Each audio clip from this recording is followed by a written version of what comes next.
ഒരു സ്ത്രീയുടെ നഗ്നത കാണാൻ വേണ്ടിയിട്ടാണ് സോഷ്യൽ മീഡിയയിൽ മുഴുവൻ അടിപിടി നടക്കുന്നത്. ദിവ്യപ്രഭയുടെ അവരഭിനയിച്ചൊരു cinema all we imagine as light, ആ സിനിമ ഇപ്പം തിയേറ്ററിൽ പ്രദർശിപ്പിക്കുന്നുണ്ട്. അപ്പം അതിലൊരു നഗ്നമായ ഒരു ന്യൂഡിറ്റി രംഗമുണ്ട്. ആ രംഗത്തിൻ്റെ ചെറിയ ഏതാനും സെക്കൻഡുകൾ മാത്രമേ ഉള്ളൂ. അത് കാണാൻ വേണ്ടിയിട്ടാണ് ഇപ്പോൾ ടെലിഗ്രാമിലും സോഷ്യൽ മീഡിയയിലും ഒക്കെ അതുണ്ടോ, കിട്ടിയോ, നിനക്ക് സാധനം തരാമോ എന്നൊക്കെ പറഞ്ഞിട്ട് മെസ്സേജുകളും ഒക്കെ വരുന്നുണ്ട്. മലയാളി മനോരോഗികളായി മാറിയിരിക്കുന്നു മലയാളികൾ എന്നുള്ളതാണ് ഇത് വെളിവാക്കുന്നത്, ഈ സംഭവം വെളിവാക്കുന്നത്. ഗൗതം പറഞ്ഞത് ശരിയാണ്. ഞാൻ ആ സിനിമയെക്കുറിച്ച് ഞാനും മനസ്സിലാക്കിയ കാര്യങ്ങൾ പറയാം. 2 മലയാളി നഴ്സുമാരുടെ കഥ, മുംബൈയിൽ ജോലി ചെയ്യുന്ന 2 മലയാളി നഴ്സുമാരുടെ കഥയാണ്. ചെറുപ്പക്കാരായ അതിൽ അഭിനയിച്ചിരിക്കുന്ന ഒന്ന് ദിവ്യപ്രഭയും രണ്ടാമത്തത് കനി കുസൃതി. ഇത് ഹിന്ദിയും മലയാളവും കൂടെ കലർന്നിട്ടുള്ള ഭാഷകൾ കലർന്നിട്ടുള്ളൊരു സിനിമയാണ്. ഇത് വലിയ രീതിയിൽ അതിന് പുരസ്കാരങ്ങളൊക്കെ കിട്ടുന്നുണ്ട്, അതിലേക്ക് വരാം. അതിനു മുമ്പ് ഈ സൈബർ ബുള്ളിങ്ങിനെ കുറിച്ച് പറയാം. ഇത് നമ്മുടെ നാട്ടിൽ പൊതുവേ ഈ പ്രത്യേകിച്ചും സിനിമാ നടിമാരുടെ ഈ എന്താ പറയുക, അവരുടെ കിടപ്പറ രംഗങ്ങൾ, അവരുടെ നഗ്ന ദൃശ്യങ്ങൾ, ഇതൊക്കെ കാണാനും അത് പ്രചരിപ്പിക്കാനും മലയാളിക്കൊരു പ്രത്യേക താല്പര്യമുണ്ട്. ഇത് മലയാളിയുടെ ആസ്വാദന ശേഷിയൊന്നുമല്ല, അവൻ്റെ മാനസിക നിലവാരം വളരെ താഴ്ന്നിരിക്കുന്നു, ആസ്വാദന ശേഷി വളരെ താഴ്ന്നിരിക്കുന്നു എന്നുള്ളത് ആണ് ഇതിൽ നിന്ന് നമുക്ക് മനസ്സിലാകുന്ന കാര്യം. കാരണം എന്താണെന്ന് വെച്ചാൽ ഒരു സിനിമയിൽ ഇപ്പോൾ ഈ നടി തന്നെ പറഞ്ഞൊരു കാര്യം, ഈ ദിവ്യപ്രഭ എന്ന നടി തന്നെ പറഞ്ഞ ഞാനിത് മുൻകൂട്ടി കണ്ടതാണ്, നേരത്തെ കരുതിയതാണ്, വിചാരിച്ചതാണ് ഇതിങ്ങനത്തെ ആക്രമണങ്ങളൊക്കെ വരും. ഒരു സ്ക്രിപ്റ്റ് അത് ഡിമാൻഡ് ചെയ്യുന്നുണ്ടെങ്കിൽ, അതായത് ഒരു കഥാപാത്രത്തിന് അവിടെ നഗ്നമായിട്ട് അഭിനയിക്കേണ്ടി വരുന്നു എന്നുണ്ടെങ്കിൽ അത് ചെയ്യുന്നതിൽ ഞാൻ തെറ്റ് കാണുന്നില്ല എന്നാണ് ഒരു നടിയുടെ ധർമ്മമാണ്. അത് സ്ക്രിപ്റ്റ് ഡിമാൻഡ് ചെയ്യുന്നെങ്കിൽ അങ്ങനെ അഭിനയിക്കുക എന്നുള്ളത് നടൻ്റെയും നടിയുടെയും ധർമ്മമാണ്. നമുക്കറിയാം, പണ്ട് ബാൻഡിറ്റ് ക്വീൻ എന്ന് പറഞ്ഞ സിനിമ ഇറങ്ങി, അറിയാമല്ലോ, ശേഖർ കപൂറിൻ്റെ.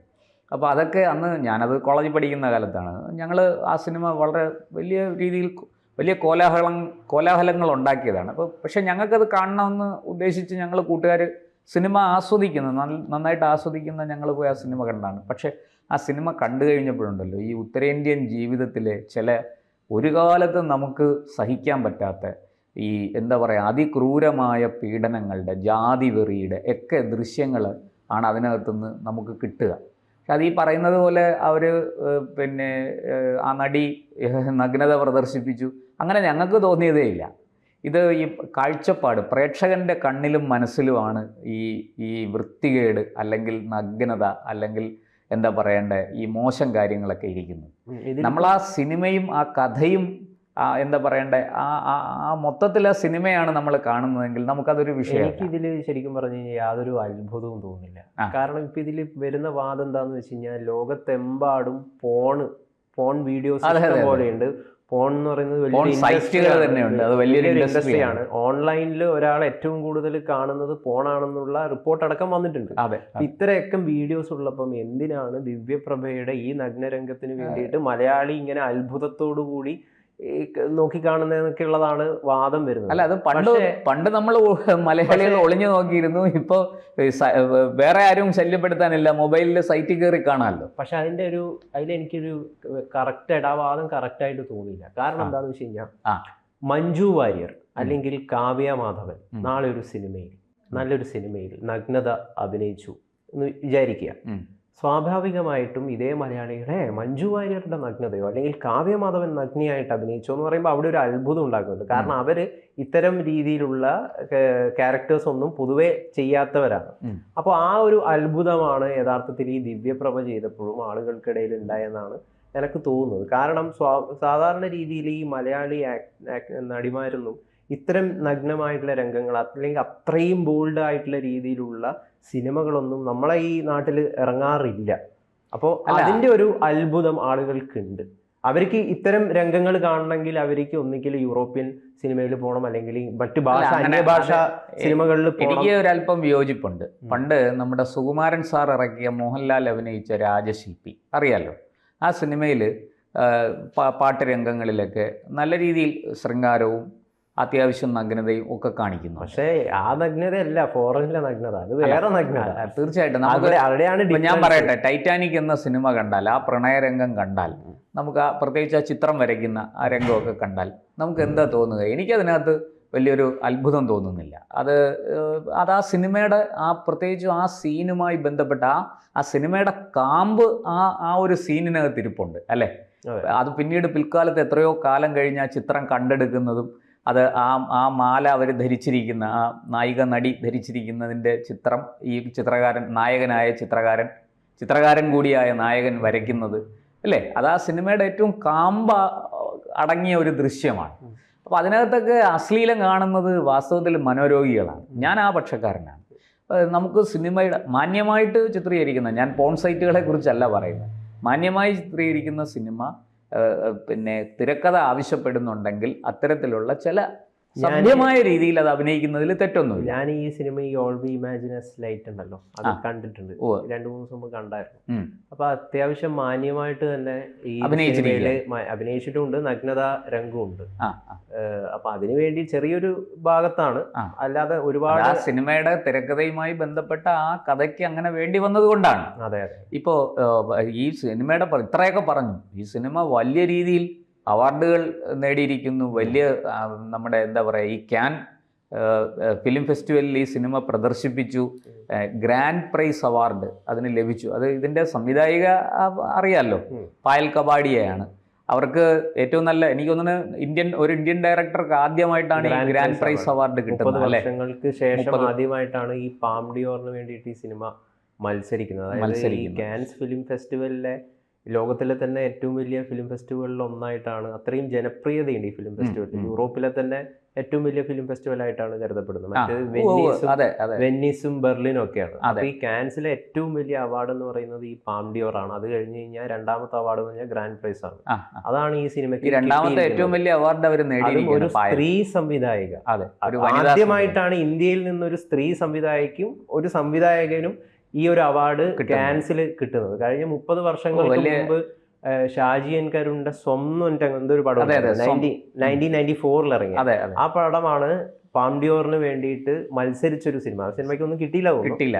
അതിനുശേഷം ഈ സിനിമയാണ് ഈ പാം ഡിയോറിന് വേണ്ടി ഇന്ത്യയിൽ നിന്ന് മത്സരിക്കുന്നത്. അവിടുന്ന് ഈ പ്രൈസ് വാങ്ങുമ്പോൾ, കാൻസിൽ നിന്ന് പ്രൈസ് വാങ്ങുമ്പോൾ ഈ പായൽ കപാഡിയ പറഞ്ഞത് എന്താന്ന് വെച്ച് കഴിഞ്ഞാൽ, ദയവ് ചെയ്ത് ഇനി ഒരു 30 വർഷത്തിന് വേണ്ടി കാത്തിരിക്കരുത്, ഇനി അടുത്തൊരു സിനിമ ക്യാൻസിൽ മത്സരിക്കാൻ വേണ്ടി അടുത്ത തവണയും വരട്ടെ എന്നുള്ളൊരു നല്ലൊരു മെസ്സേജ് അവരവിടെ നൽകിയിട്ടുണ്ടായിരുന്നു.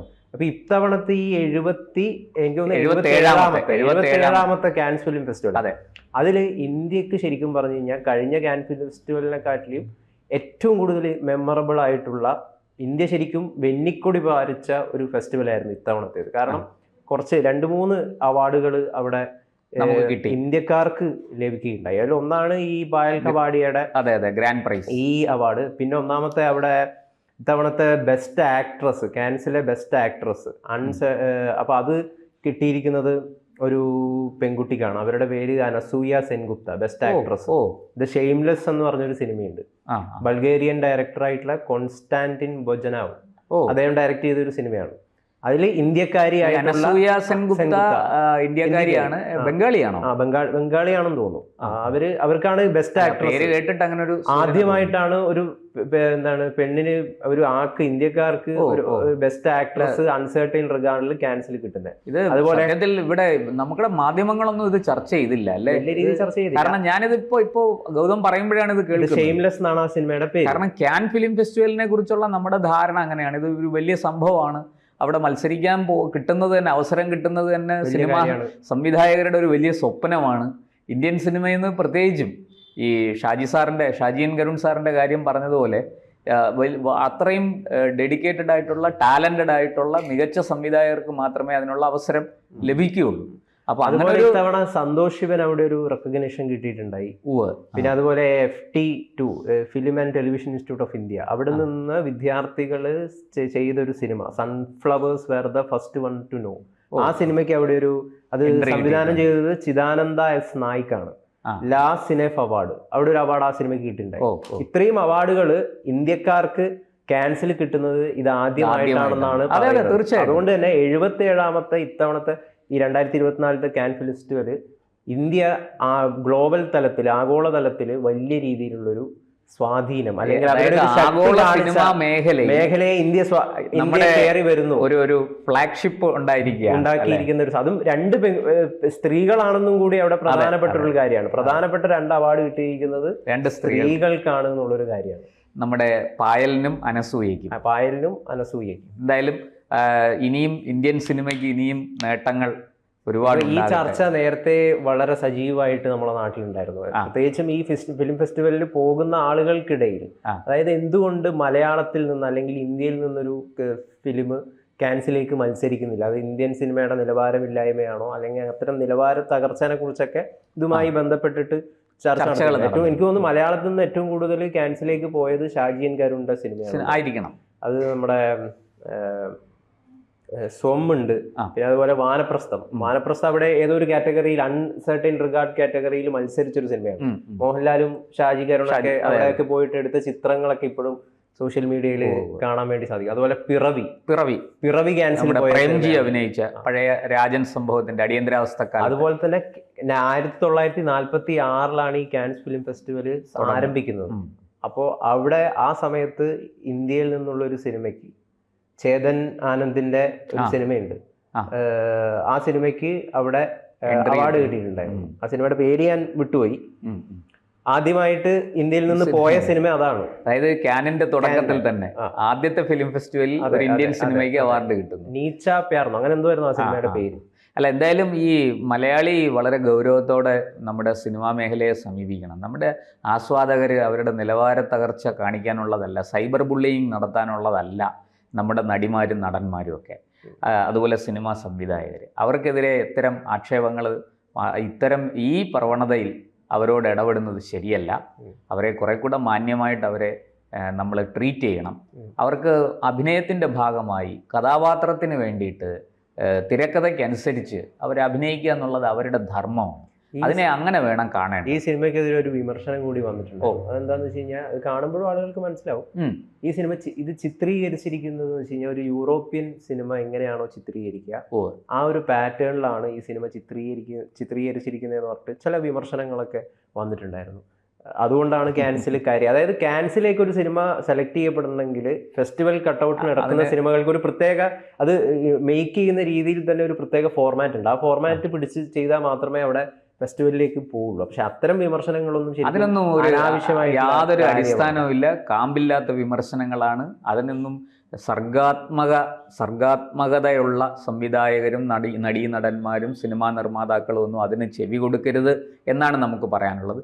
എന്തായാലും ഇനിയും നമ്മുടെ പുതിയ തലമുറ മികച്ച സിനിമകൾ എടുത്തുകൊണ്ട്, നിർമ്മിച്ചുകൊണ്ട്, സംവിധാനം ചെയ്തുകൊണ്ട് ക്യാൻ പോലെയുള്ള നിരവധി ഫിലിം ഫെസ്റ്റിവലുകളിൽ പങ്കെടുക്കാൻ അവർക്ക് കഴിയട്ടെ എന്ന് നമുക്ക് ആശംസിക്കാം. ഈ കൗതുകപൂർവ്വം അവസാനം ഒരു കാര്യം കൂടി പറയാം. ഈ കൗതുകപൂർവ്വം ഇവരുടെ ഈ ദിവ്യപ്രഭയുടെ നഗ്നരംഗത്തിന് വേണ്ടി കൊതിക്കുന്ന മലയാളി, അത് ശരിക്കും പറഞ്ഞു കഴിഞ്ഞാൽ ആ കൗതുകം അവർക്ക് ഉണ്ടാവും. കാരണം നമ്മുടെ നാട്ടിൽ മലയാള സിനിമയിൽ ഇത്രയും ബോൾഡായിട്ടുള്ള സിനിമകൾ ഉണ്ടാവാറില്ല.